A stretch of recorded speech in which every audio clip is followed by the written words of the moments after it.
देवशयनी एकादशी, जिसे हरिशयनी एकादशी, आषाढ़ी एकादशी या पद्मा एकादशी भी कहते हैं, आषाढ़ मास के शुक्ल पक्ष की एकादशी को मनाई जाती है। इस दिन से चातुर्मास की शुरुआत होती है और ऐसा माना जाता है कि भगवान विष्णु क्षीर सागर में योग निद्रा में चले जाते हैं और कार्तिक शुक्ल एकादशी को उठते हैं, जिसे देव उठनी एकादशी कहा जाता है। इस व्रत की संक्षिप्त विधि इस प्रकार है। प्रातः स्नान करके व्रत का संकल्प लें। भगवान विष्णु की प्रतिमा या चित्र को पीले पुष्प, तुलसी, चंदन, फल और नैवेद्य अर्पित करें। ओम नमो भगवते वासुदेवाय मंत्र का जाप करें। रात्रि में भजन, कीर्तन व जागरण करें। फिर अगले दिन द्वादशी को ब्राह्मण को भोजन कराएं और फिर व्रत खोलें। देवशयनी एकादशी का विशेष महत्व। भगवान विष्णु क्षीर सागर में योग निद्रा में जाते हैं। विवाह, गृह प्रवेश आदि शुभ कार्य वर्जित हो जाते हैं।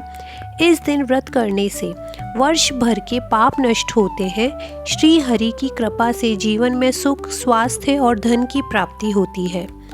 देवशयनी एकादशी व्रत कथा बहुत प्राचीन समय की बात है।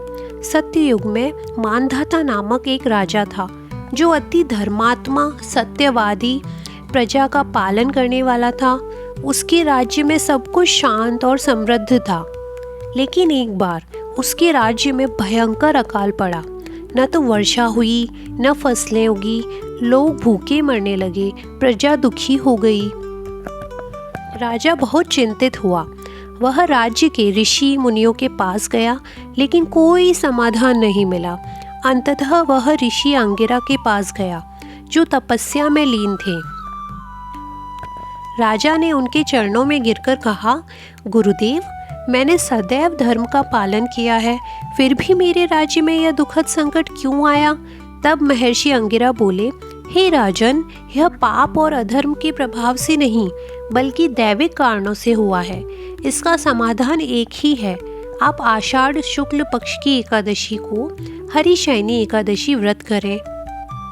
इस दिन उपवास करके भगवान विष्णु की पूजा करें।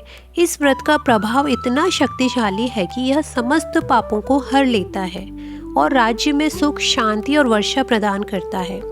राजा ने विधि पूर्वक व्रत किया, भगवान विष्णु की पूजा की, रात्रि जागरण और भजन कीर्तन किया।